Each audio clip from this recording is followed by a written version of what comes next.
It was the funeral service for Noella. During her memorial ceremony, family and friends gathered in front of her home. Her spouse was startled when he saw her enter through the door, still alive and well. She fiercely informed him, "I'm going to make you pay for everything." Then he approached her carefully and made contact with her.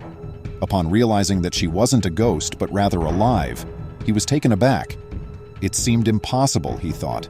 Welcome to USA Stories channel. Do not forget to subscribe and activate the bell button to receive all new updates. Now let's go to the story. Noella Rukundo lost her spouse in 2004. She had 5 children with him. The two had always hoped to escape Burundi, their birthplace, in search of a better life. Therefore, Noella didn't change their plans even after her husband passed away.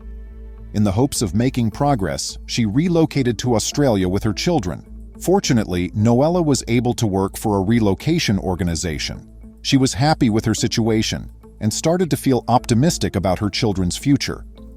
A widower named Balenga Kalala was introduced to Noella a few weeks after she began working at the agency. This individual was employed by the agency as a translator as well. He and Noella eventually became enamored with one another. Noella reconsidered her resolve to be single after meeting Balenga because she couldn't image her life without him. He was that nice, kind, and caring. Fortunately, Balenga had the same thoughts.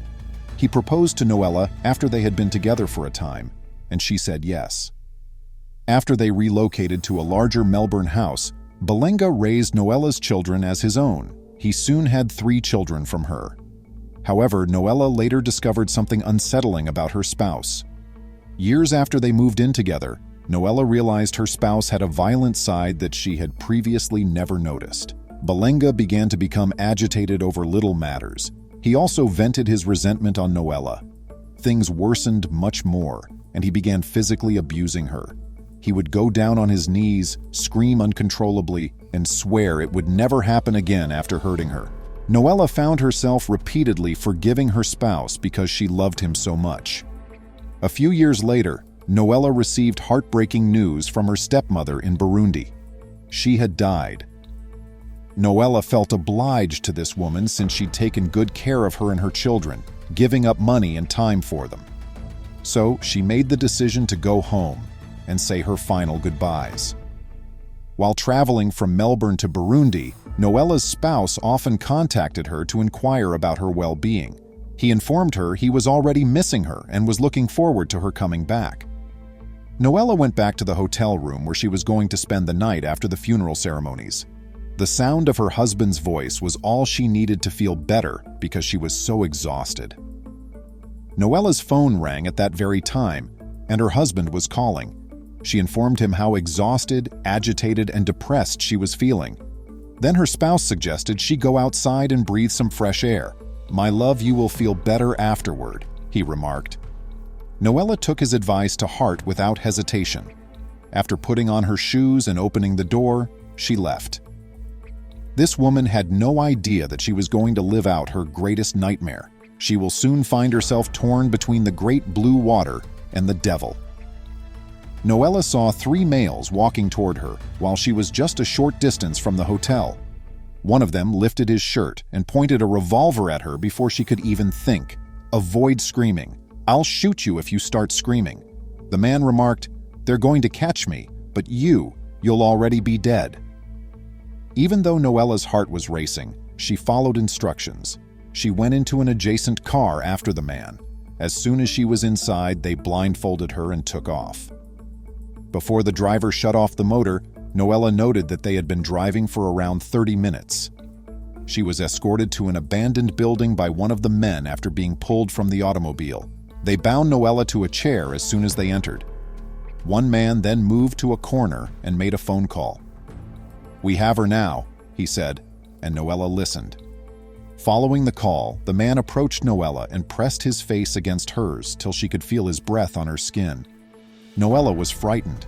After that, he removed the blindfold. The man was frightening and dangerous looking. With a finger, he raised Noella's face and said, "Why is this man trying to kill you? How did you treat him?" Noella was perplexed. She was at a loss as to why someone would want her dead. In addition, She had no resentment towards anyone. "Which man?" Noella spoke while crying. The next thing she heard broke her heart. "Your spouse," the guy replied, releasing a caustic chuckle. "No, not at all possible. Such a thing would never come from Balenga. He would never injure me in this way. I know how much he loves me." Noella let out a cry. She informed them rather frankly that they were making things up since she didn't think the man was telling the truth. The group leader became so enraged that he called Noella a blind idiot and smacked her. He called someone and informed them where they would dispose of Noella's body after killing her in order to demonstrate that he was speaking the truth. Then he put the phone on speaker, and Noella knew at once that the voice was her husband's, the guy she had 3 children with, the man she was devoted to and faithful to. Why would he consider killing her? Noella fainted at the sight of the awful and agonizing truth. The men were looking at her as she finally came to. Her children didn't deserve to have a father who was so harsh, she thought to herself.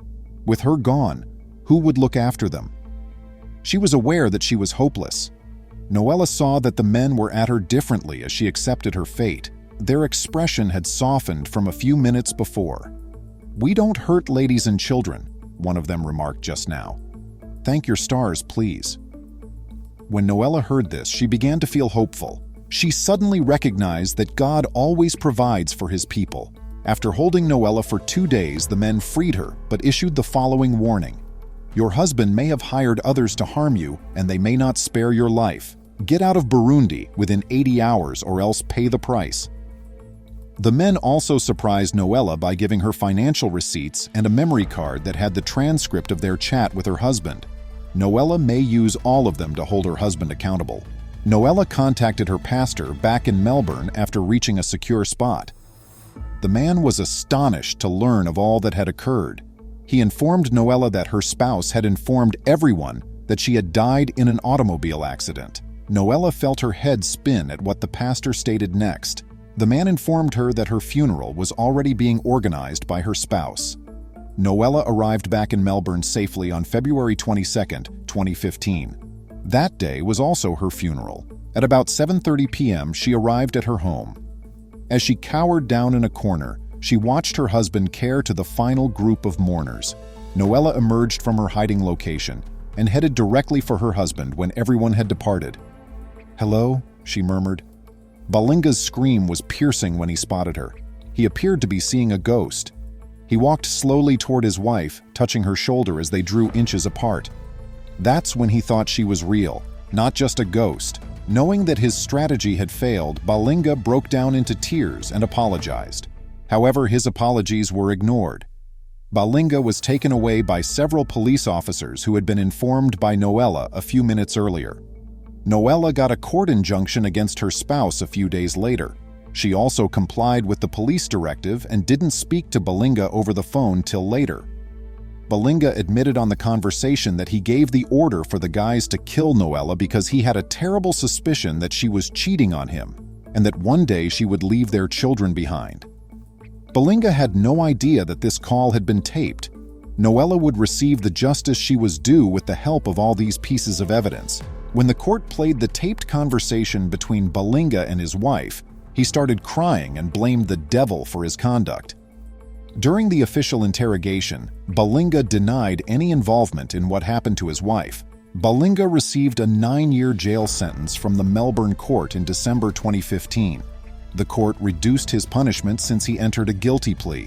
Following her imprisonment, Noella and her children relocated from Melbourne to a different city.